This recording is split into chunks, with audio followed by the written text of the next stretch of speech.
안녕하세요. 성형외과 전문의 송오진입니다.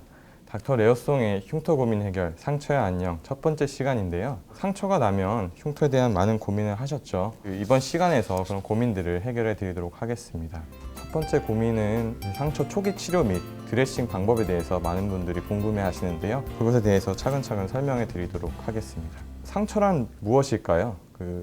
인체 해부학적 연속성이 어떤 외부의 자극에 의해서 그 연속성을 상실한 상태를 말합니다. 상처의 치유란 그 반대로 연속성을 회복하기 위해서 세포가 재생, 분화, 증식돼가는 과정인데요. 자연스럽게 치유를 할 수 있지만 적절한 환경을 만들어준다면 상처 치유 속도를 더 빨리 할 수 있고 또 흉터도 조금 덜 남길 수 있습니다. 상처의 종류에는 참 여러 가지가 있는데요. 이번 시간에는 찰과상에 대해서 간단하게 알아보도록 하겠습니다. 다음과 같이 여러 가지 찰과상 사진이 있죠. 얕을 수도 있고 깊을 수도 있는데요. 이 찰과상의 특징은 마찰력에 의해서 불규칙하게 깊이에 비해 다소 넓은 면적의 형태로 나타난 상처를 말하게 됩니다. 피부 근처에 있는 신경세포도 손상을 받아서 통증이 굉장히 심할 수도 있고요. 또한 흙이나 외부 물질들이 들어갈 경우에 추후에 외상성 문신 같은 흉터를 심각하게 남길 수도 있으므로 좀 주의를 해서 치료해야 합니다. 얕을 수도 있고 깊은 상처일 수도 있는데요. 초기 처치는 어떻게 해야 할까요? 일단 먼저 피가 난다면 지혈을 해야겠죠. 상처 자체가 표피에 국한되면 피가 나진 않지만 좀 깊어서 진피층까지 침범이 된다면 혈관에 손상을 받아서 피가 많이 날 수도 있습니다. 가장 중요한 것은 깨끗하게 소독된 꺼즈나 아니면 수건으로 다음과 같이 손으로 직접 압박을 하는 것이 제일 좋은 방법입니다. 한 5에서 10분 정도 시행을 할 수가 있는데요. 간혹 가다가 손가락이나 발가락 같은 부분에 상처가 났을 경우에 즉 말단 부위라고도 하죠. 끈으로 묶어서 지혈을 하는 경우가 있는데 이는 오히려 그쪽으로 피가 안 통하게 해서 그 허혈성 손상을 일으킬 수 있으므로 상처 재생에 방해를 일으킬 수도 있습니다.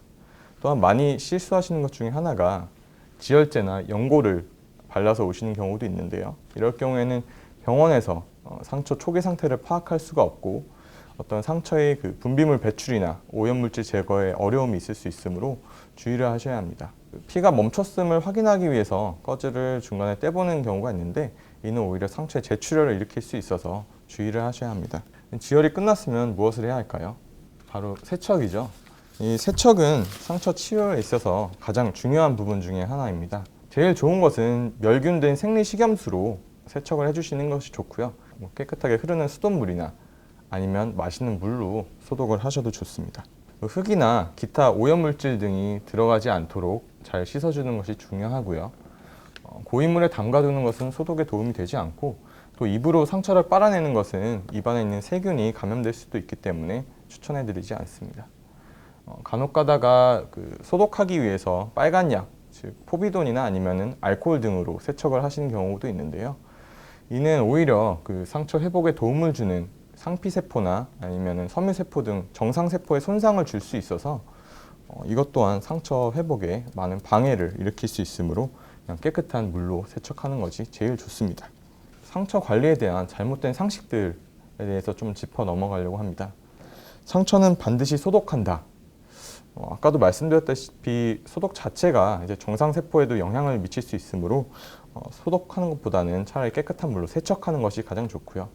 상처는 소독하지 않으면 곪는다. 이것도 틀린 말입니다. 소독과는 관계없이 상처에 세균이 감염되게 되면 곪을 수도 있고요. 또한 어떤 피가 안 통한다든지 조직 관리에 문제가 있을 경우에도 염증이 생겨 곪을 수도 있기 때문에 약간 다른 메커니즘으로 보시면 됩니다. 상처는 습연하게 하면 안 된다. 이것도 잘못된 얘기죠. 상처는 습연 상태를 만들어줘야지 더 감염도 예방되고 상처 치유도 촉진시킬 수가 있습니다. 또 가장 많이 궁금해하시는 것이 딱지가 과연 상처에 도움이 되는지에 대해서 궁금해하시는데요. 이 모든 다 틀린 말이고요. 딱지는 과연 상처 회복에 도움이 될까요? 딱지는 진물이 마르면서 생기는 약간 그런 죽은 조직, 괴사된 조직입니다. 이것은 건조한 환경으로 인해서 주변에서 정상 세포들이 이동할 수가 없고 성장 인자들의 이동도 방해를 해서 오히려 상처 회복에 방해를 하고 또한 이 딱지 밑부분에 있는 기저부에서 감염이 일어날 수도 있기 때문에 되도록 딱지가 안 생기게 하는 것이 흉터 예방에 좋습니다. 적절한 수분 환경을 유지해서 딱지를 예방하는 것이 가장 중요합니다. 요즘 들어 많이 출시되는 수분 드레싱 제제들은 또 진물도 흡수해서 습도를 유지하기도 해서 상처 회복에 많은 도움을 주게 되죠. 이것은 이제 수분 드레싱과 일반 꺼즈 드레싱의 비교입니다. 이쪽 오른쪽 그림은 이제 꺼즈 드레싱, 즉 일반 드레싱인데요. 건조 드레싱이라고도 하죠.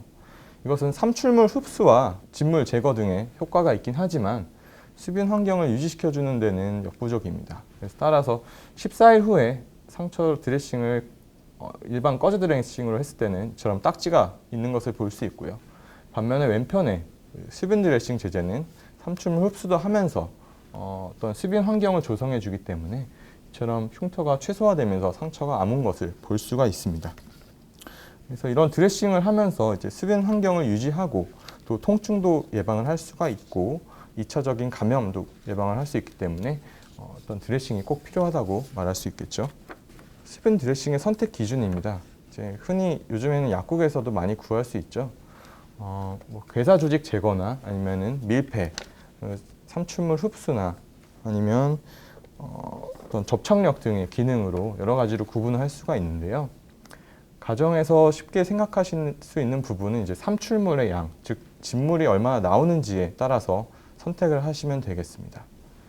단 감염 상처에서는 쓸 수 있는 것이 매우 제한되어 있기 때문에 병원에서 항생제 주사도 맞고 멸균된 드레싱 기구로 소독을 해야 되는 필요가 있어서 감염 상처일 경우엔 병원을 내원해 주시고요. 삼출물의 양에 따라서 그 수분 드레싱을 선택하시면 되겠습니다.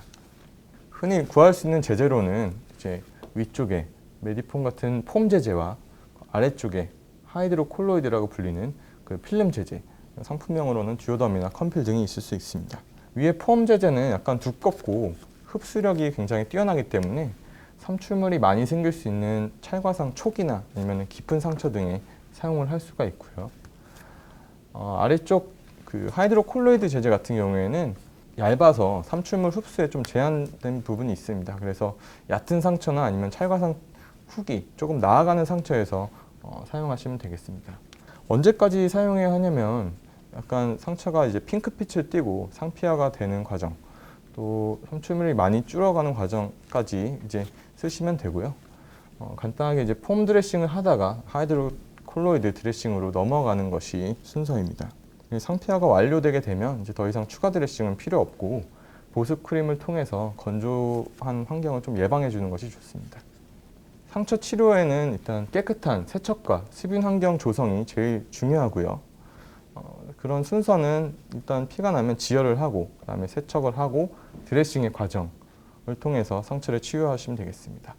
또한 마지막으로 가정에서는 쉽게 삼출물 여부에 따라서 드레싱 제제를 선택할 수 있겠죠. 만약에 통증이 심하거나 아니면 약간 붉게 발적이 일어난다거나 냄새가 심하거나 아니면 진물이 좀 많이 증가될 경우에는 감염 가능성이 있으므로 가정에서 하시는 것보다 병원에서 치료받으시는 것이 더 좋고요.